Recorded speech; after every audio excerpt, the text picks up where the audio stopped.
নিয়োগ বিজ্ঞপ্তি।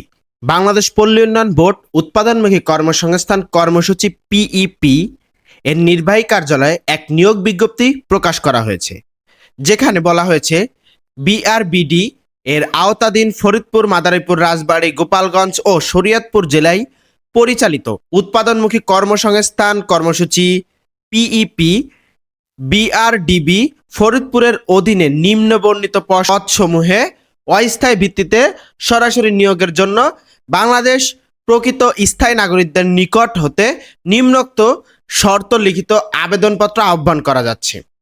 অর্থাৎ বাংলাদেশ পল্লী উন্নয়ন বোর্ড কর্তৃক এক নিয়োগ বিজ্ঞপ্তি আজ প্রকাশ করা হয়েছে। তো চলুন আমরা টোটাল বিস্তারিত দেখে আসি। তবে বিস্তারিত দেখার আগে আপনাদেরকে বলতে চাই, আপনারা যারা এখনো আমাদের চ্যানেলটিকে সাবস্ক্রাইব করেননি তারা অবশ্যই চ্যানেলটিকে সাবস্ক্রাইব করে বেল আইকনে ক্লিক করে রাখুন, কারণ সকল ধরনের চাকরির খবর সবার আগে আমাদের চ্যানেলে পেয়ে যাবেন ইনশাল্লাহ। তো চলুন প্রথম যে পদটি রয়েছে সেটি সম্পর্কে আমরা জেনে আসি। তো আবেদনে প্রথম পদটি হচ্ছে হিসাব সহকারী, বেতন 11,000 থেকে 26,590 টাকা, গ্রেড 13, পদ সংখ্যা 5টি। এই পদের জন্য আবেদনের জন্য আপনার যে শিক্ষাগত যোগ্যতা বা অভিজ্ঞতা প্রয়োজন 2টি, দ্বিতীয় বিভাগ সহ বিকম পাস অথবা সমমানের জিপিএ, কম্পিউটারে এমএস ওয়ার্ড, এক্সেল, উইন্ডোজ ইত্যাদি প্রোগ্রামে জ্ঞান সম্পন্ন হতে হবে।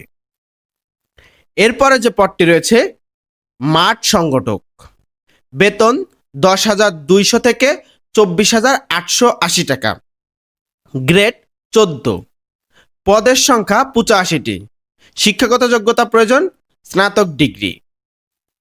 তারপরে যেটি রয়েছে নিম্নমান সহকারী কাম মুদ্রাক্ষিক, এলডিই, কম্পিউটার কাম ক্রেডিট অ্যাসিস্ট্যান্ট, সিসিএ, বেতন 9,300 থেকে 22,490 টাকা, গ্রেড 16, পদ সংখ্যা 60টি, শিক্ষাগত যোগ্যতা প্রয়োজন এইচএসসি পাস, কম্পিউটারে এমএস ওয়ার্ড, এক্সেল, উইন্ডোজ ইত্যাদি প্রোগ্রামে জ্ঞান সম্পন্ন হতে হবে।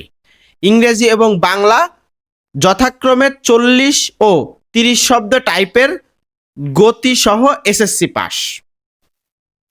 এরপরে যে পদটি রয়েছে গাড়ি চালক, বেতন 9,700 থেকে 23,490 টাকা, গ্রেড 15, প্রয়োজনীয় অভিজ্ঞতা বৈধ ড্রাইভিং লাইসেন্স সহ 8ম পাস হতে হবে।